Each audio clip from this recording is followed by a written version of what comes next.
What if I told you that in the early 1960s, top officials in the U.S. government approved a plan to murder American citizens just to justify a war?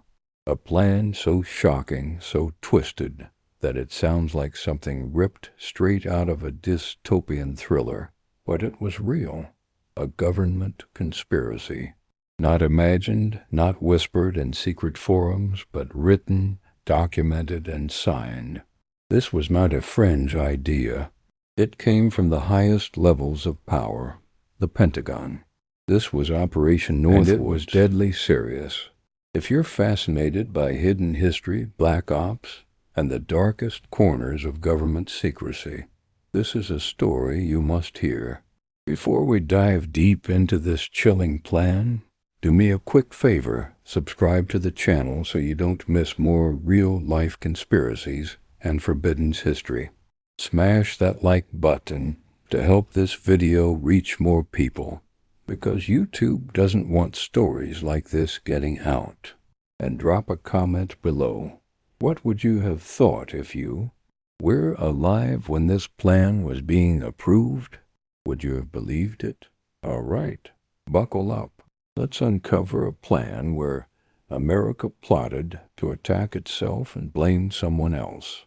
The year is 1962. The Cold War is burning white-hot. The United States and the Soviet Union are locked in a global chess match, and Cuba, just 90 miles off the coast of Florida, has become a major piece on the board. After the Cuban Revolution, Fidel Castro rose to power and aligned himself with the Soviets. This was more than a nuisance. It was a threat to the very existence of American democracy. The failed Bay of Pigs invasion in 1961 had left the Kennedy administration embarrassed and desperate. The CIA had tried to remove Castro through covert means, but he remained firmly in power. American officials feared Cuba would become a launching pad for Soviet missiles.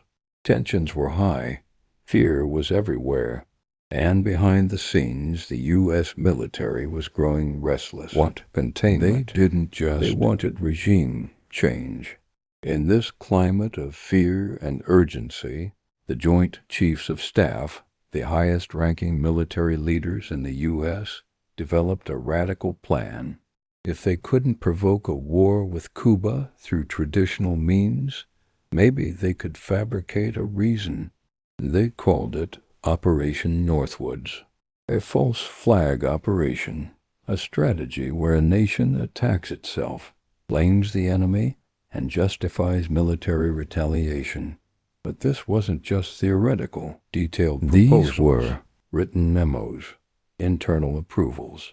This was the government plotting terror against its own people with the goal of manipulating public opinion. And the most disturbing part, they were ready to do it. For decades, the American public had no idea this plan even existed. It wasn't until the 1990s, when thousands of Cold War documents were declassified, that the truth began to leak. Among them, a memo dated March 13, 1962, titled Justification for U.S. Military Intervention, General Lyman Lemnitzer, chairman of the Joint Chiefs of Staff. Inside that memo was a chilling list of proposed attacks.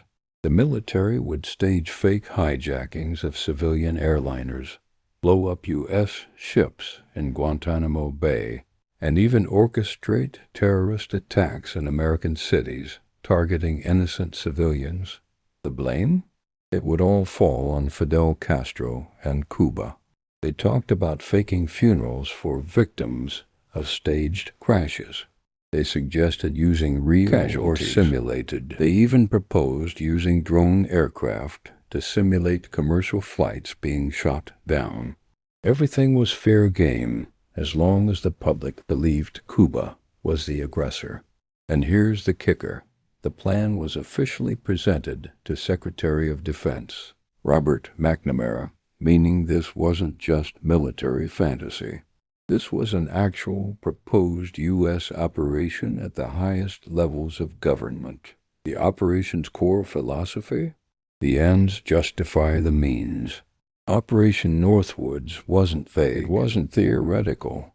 It was disturbingly specific. Within the memo, the U.S. military outlined a series of possible false flag scenarios that would create outrage, fear, and public support for war against Cuba. These weren't ideas thrown around in a brainstorming session. They were methodically listed, evaluated, and refined. One proposed operation involved blowing up a U.S. Navy ship in Guantanamo Bay, then blaming it on Cuban saboteurs. Another scenario suggested orchestrating hijacking of civilian airliners by Cuban operatives, with the planes crashing or disappearing under mysterious circumstances. They even recommended staging funerals for fake victims to amplify the emotional response in the American media. There was also a plan to simulate the shooting down of a U.S. military drone disguised as a civilian aircraft.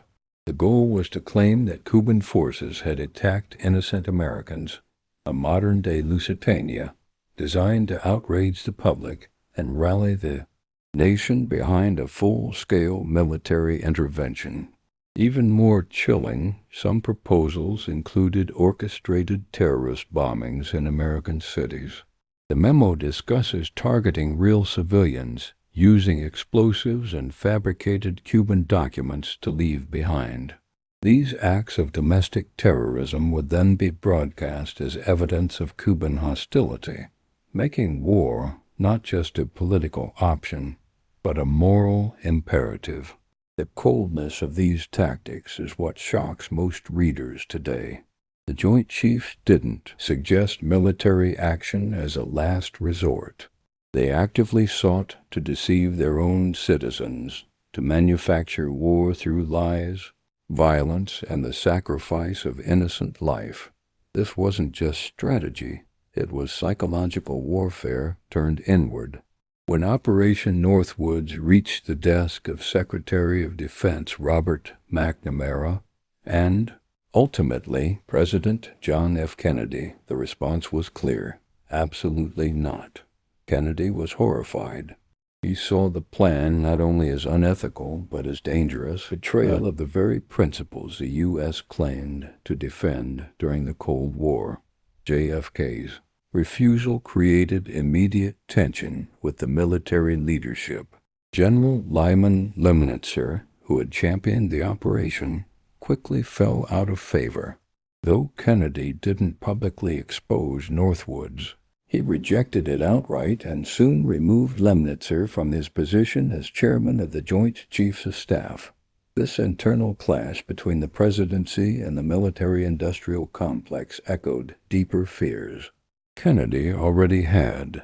He had warned in speeches about secret plots, about the growing influence of unelected power in Washington. Operation Northwoods, to him, was proof that elements within his own government were willing to cross unthinkable lines.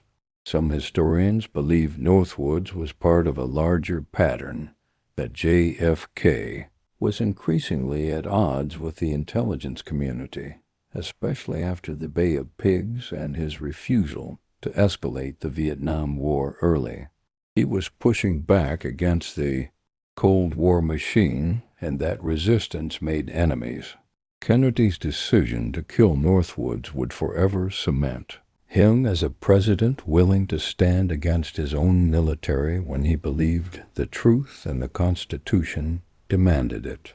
But it also raised questions that still haunt us.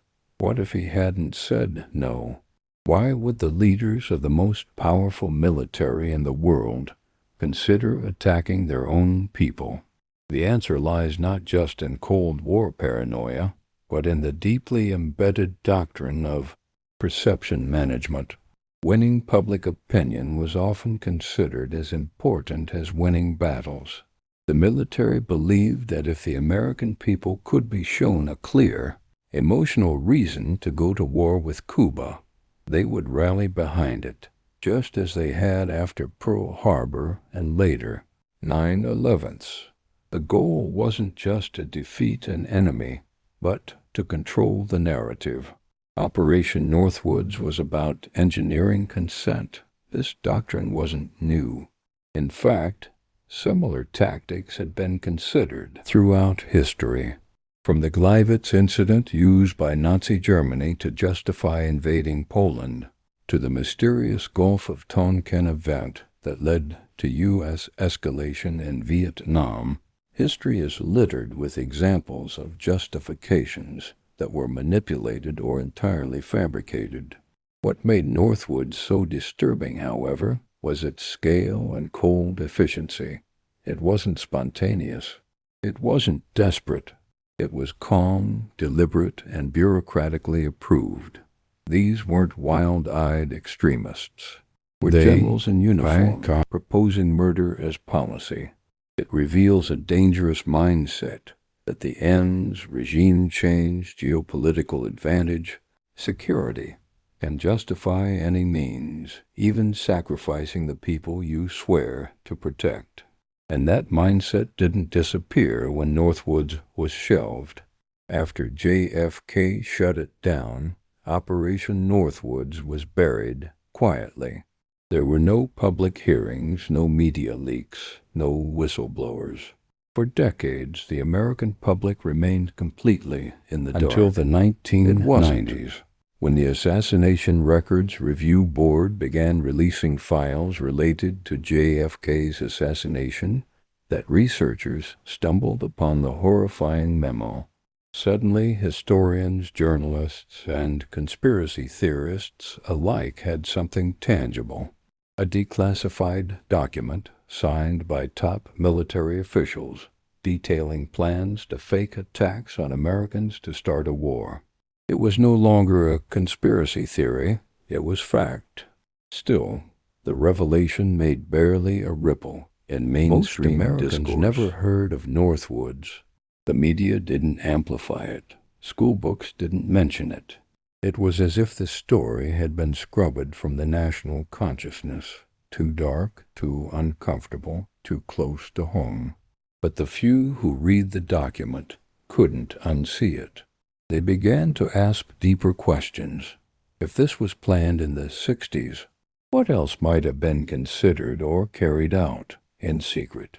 How many other lies, staged events, or hidden operations have shaped American history without the public ever knowing?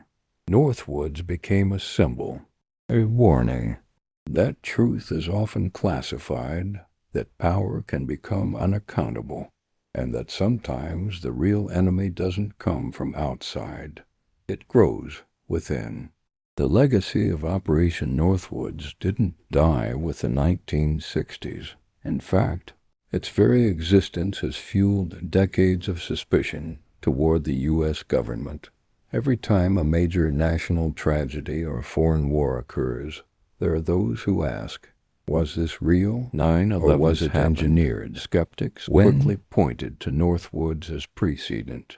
They asked whether history was repeating itself, whether fear was being weaponized to justify endless war. Though the official 9/11 narrative is widely accepted, the shadow of Northwoods looms large in the minds of those who question government transparency. The use of false flag operations as a tool of statecraft hasn't disappeared. Many intelligence communities around the world still consider it a valid tactic. In Syria, in cyber warfare, deception remains a powerful weapon. Northwoods was simply one of the first times it was exposed so blatantly. Today, we live in an era of deep fakes, disinformation, and psychological manipulation. The idea of governments faking events or controlling public perception doesn't seem so outrageous anymore.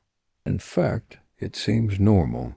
Northwoods, once dismissed as madness, now feels eerily prophetic. And so the story matters more than ever, not just because it reminds us to ask hard questions, to demand truth, to never assume the official story is the whole story, because sometimes it isn't. The shocking part about Operation Northwoods isn't just that it was written, but that no one spoke out for decades. Not a single whistleblower from within the Pentagon or the White House came forward to expose the plan when it mattered most. In an era before WikiLeaks and Edward Snowden, silence was the norm, and dissent came with a price. To challenge the military hierarchy or the intelligence apparatus faced career destruction, surveillance, or worse. The Cold War had created a climate of fear, not only of communists, but of questioning the state itself. Loyalty to the flag meant obedience, even when orders were morally indefensible. It wasn't until the declassification process in the 1990s that the truth surfaced. And even then, it wasn't because someone heroically leaked the information. It was simply buried in a mountain of JFK assassination-related files. Almost by accident, the plan to terrorize Americans in the name of war was exposed to the public. This leads to an uncomfortable truth. Had the plan been approved, it's likely it would have been executed and never uncovered. History is filled with hidden operations we may never know. Northwoods is just one that happened to slip through the cracks. The silence around Northwoods speaks volumes about power and secrecy. In a government of classified documents and need-to-know briefings, how much is the public truly allowed to know? And how many other shelved plans still lie waiting in the dark? A haunting question remains. If Operation Northwoods had been approved, would it have worked? The answer, disturbingly, is likely yes. The public at the time was already on edge, conditioned by years of anti-communist rhetoric and fear-mongering. One well-timed, emotionally charged attack would have been more than enough to rally support for a full-scale invasion. The American people were still reeling from the Cuban Missile Crisis and the humiliation of the Bay of Pigs. Trust in the military and government was high.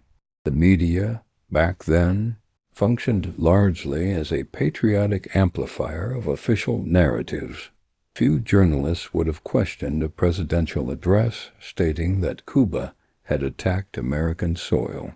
The proposed events, bombings, hijackings, sabotage, were strategically selected not just for shock value, but for narrative control. They were tailored to create just enough chaos to trigger an emotional response, but not so much as to destabilize the U.S. itself. It was war propaganda masquerading as tragedy. Public pressure would have mounted overnight. Congress would have declared war. Military action would have followed swiftly. And the truth that it was all orchestrated might never have seen daylight. After all, the victors write the history books. This chapter is a sobering reminder that democracy is fragile.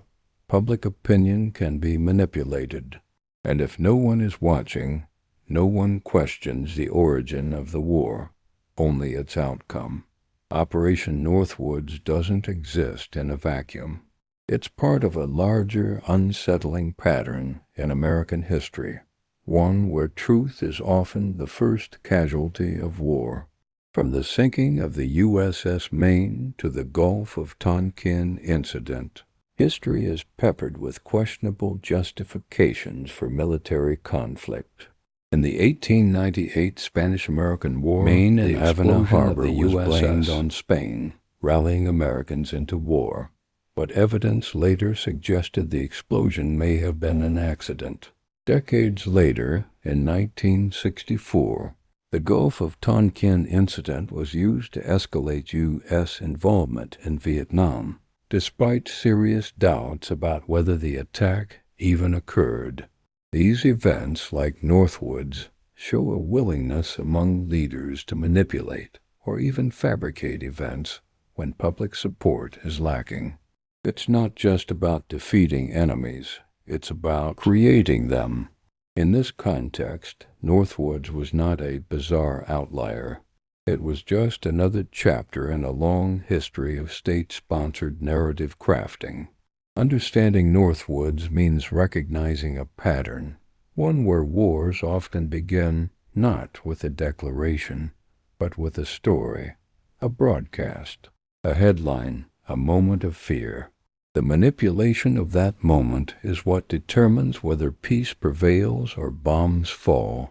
This history matters because it forces us to confront the uncomfortable possibility. Some of the most pivotal events in modern history were not what they seemed, and that power, unchecked, can turn inward. Operation Northwoods became fertile ground for conspiracy theories, and understandably so. When people learned the U.S. government once considered staging terrorist attacks on its own soil to start a war, it cracked open the floodgates of suspicion. From that point on, any major tragedy, a school shooting, a bombing, a terrorist attack, came under immediate scrutiny. Was this a false flag? Became a common question among skeptics. In many circles, Northwoods became the go-to proof that governments are willing to sacrifice their own if the geopolitical reward is high enough. Some theorists even tie Northwoods to later historical events. They argue that 9/11s followed a similar pattern, a shocking symbolic attack blamed on foreign actors that led to massive public fear, unrestricted surveillance, and 2 decades of war. While no official connection exists, keep suspicion alive.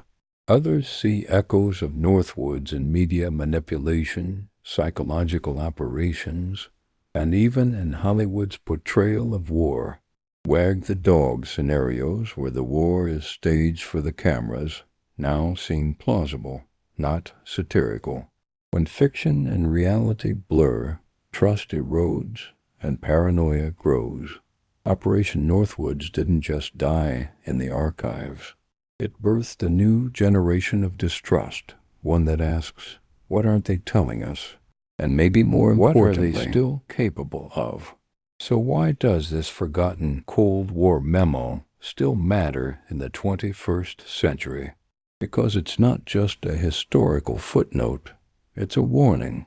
Operation Northwoods reminds us that democracy, when unguarded, can be hijacked from within. That deception can come wearing the uniform of patriotism. In an age of endless wars, mass surveillance, and growing authoritarianism, the lessons of Northwoods are more relevant than ever. If leaders once plotted to kill Americans too, who's to say what lines might be crossed today in the name of security or national interest? It also reminds us of the importance of transparency, whistleblowers, and independent journalism. The only reason we know about Northwoods is because someone somewhere released the documents. Without oversight, these plans don't die, they evolve. The memo also forces citizens to reevaluate blind trust in institutions, not to descend into cynicism, but to practice informed skepticism. A healthy democracy relies on questions, accountability, and a willingness to confront uncomfortable truths. Ultimately, Operation Northwoods is more than just a declassified conspiracy. It's a mirror, one that reflects the darkest corners of power. And the real question is, what would you do if it happened again, and no one believed you? In the planning of Operation Northwoods, there was an unspoken assumption. The media would comply. Whether through manipulation, censorship, or patriotic fervor, the press was seen not as a watchdog, but as a potential megaphone for the lie. It wasn't necessary to control every journalist, only to control the narrative. At the time, news was centralized. A few powerful networks and newspapers shaped public opinion. With a well-crafted press release and a few staged images, it wouldn't have been hard to convince Americans that Cuba had struck first. The era of live-streamed bombings and instant fact-checking was still decades away. The architects of Northwoods didn't just plan operations, they planned public perception. They envisioned broadcasts of destroyed planes, grieving families, and indisputable evidence pointing to Castro. The plan's success depended as much on psychology and media coordination as on logistics. Had Northwoods been executed, the media could have been the greatest accomplice, not through malice, but through trust.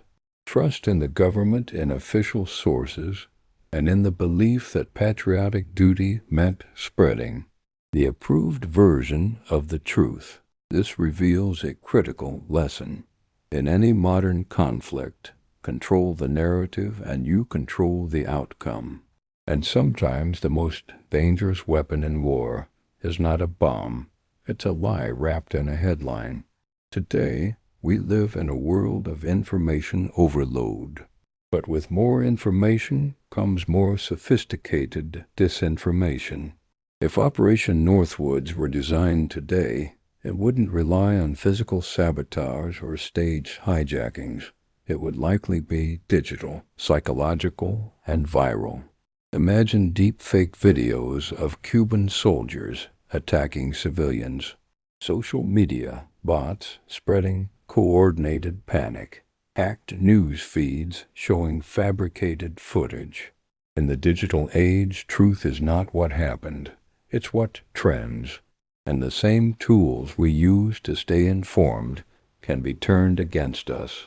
The core principle of Northwoods, using lies to manufacture consent, is more viable now than ever.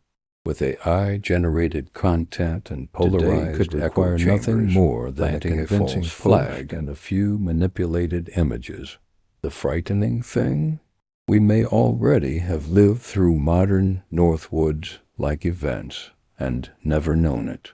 The line between truth and fiction has blurred so much that facts are no longer persuasive, only emotions are. Understanding Northwoods in the digital era means staying vigilant. We must question not only what we see, but why we're seeing it and who benefits if we believe it. Why do false flag operations work so well? The answer lies in human psychology. In moments of fear and chaos, our brains seek simple answers. We want someone to blame. We want the comfort of knowing our government will strike back. False flags exploit this primal need. Operation Northwoods was designed with this in mind. Its creators knew that if Americans were attacked or thought they would rally around the flag. Even skeptics would stay silent out of fear of being unpatriotic. Silences. War unites. Psychological and operations like Northwoods don't just create enemies, they manufacture unity. They define us versus them and erase the middle ground. This binary thinking is a powerful political tool and a dangerous one. False flags are not just about faking attacks. They're about controlling the collective emotion of a nation. They make fear a tool of policy. And once fear takes hold, logic and dissent are drowned out by survival instincts. Northwoods less about its terrifying elegance and more about emotional detonation. A weapon, not of war, but of belief. Even after its declassification, Operation Northwoods leaves us with glaring mysteries. Who else knew about it? Were similar plans proposed after JFK's rejection? Were any elements of it ever quietly implemented without public awareness? Some researchers believe that Northwoods was not a one-time aberration, but one chapter in a broader culture of covert manipulation within the military-industrial complex. If one plan like this existed, how many others were drafted or carried out without detection? Documents can be redacted. Testimonies can be buried. Entire operations can be written off as speculation. And with agencies operating behind layers of classification, the truth can be sanitized beyond recognition. There are even reports that some ideas in Northwoods may have been resurrected or mirrored in later operations around the world. While there's no evidence tying it to specific events, the DNA of the plan, the logic of fear-based manipulation persists. Northwoods is not just about what we know, it's about what we'll never know. And sometimes the most chilling truths are hidden not by lies, but by silence. Operation Northwoods teaches us more than just a piece of forgotten history. It offers a glimpse into how unchecked power distorts morality. When winning becomes more important than truth, the unthinkable becomes strategy. And they're invisible until it's too late. This isn't just about the Cold War, or Cuba, or JFK. It's about the ethical collapse that occurs when ends justify means. It's about how easy it is to dehumanize citizens in pursuit of a political objective, and how fragile our systems are when fear becomes currency. We must ask, if Northwoods had been greenlit and executed, how would it have changed our world? Would we have entered an endless cycle of false justifications for conflict? Or have we isn't just metaphorical. It's a real place where the line between right and wrong vanishes under the pressure of power, secrecy, and ambition. Northwoods peered into that abyss and nearly jumped. Our only defense is awareness and memory. Because if we forget that our own leaders once considered sacrificing innocence to start a war, we're doomed to let history repeat in even darker ways. What makes Operation Northwoods truly terrifying isn't just the plan itself, the fact that it almost happened. High-ranking officials in the U.S. government seriously considered staging deadly attacks on American soil, sacrificing innocent lives and manipulating the media, all to justify a war they believed was necessary. This wasn't the plot of a dystopian novel. It was real, written, signed, archived, a plan where truth was disposable and deception was a tool of statecraft. But one signature, John F. Kennedy's refusal, stopped it. One decision prevented terror, possible war, and decades of mistrust. His no echoed louder than any explosion ever could. It reminded us that in the heart of power, conscience still matters. Yet even as we look back, we must also look forward. Because the mechanisms behind Northwoods, secrecy, manipulation, false flags, still exist. And in the wrong hands they can rise again, updated for a new generation and a digital battlefield. The story of Operation Northwoods is not just a chilling warning. What if we are not vigilant, the next false war might be fought, not on the battlefield, but in our minds. If this story shocked you, if it made you question everything you thought you knew about history, war, and truth, then you're exactly the kind of person we need in this community. Subscribe to the channel so you never miss deep dives like this. Like this video if you believe stories like Operation Northwoods must be remembered and shared. And most importantly, leave a comment. Do you think similar plans could still exist today? Has something like this already happened and we just didn't see it? Your voice helps us shine light into the shadows. Let's uncover the hidden files together. The greatest conspiracies are not always the ones that succeed. Sometimes the ones that almost happened tell us far more about the system we live under. Operation Northwoods was not executed, but it was written, approved, supported, and hidden for decades. Now is the truth. And once you've seen what your government is willing to do, you never see the world the same way again. Until next time, stay aware, question everything, and never stop searching for the truth in the noise. This was The Hidden Files. See you in the next investigation.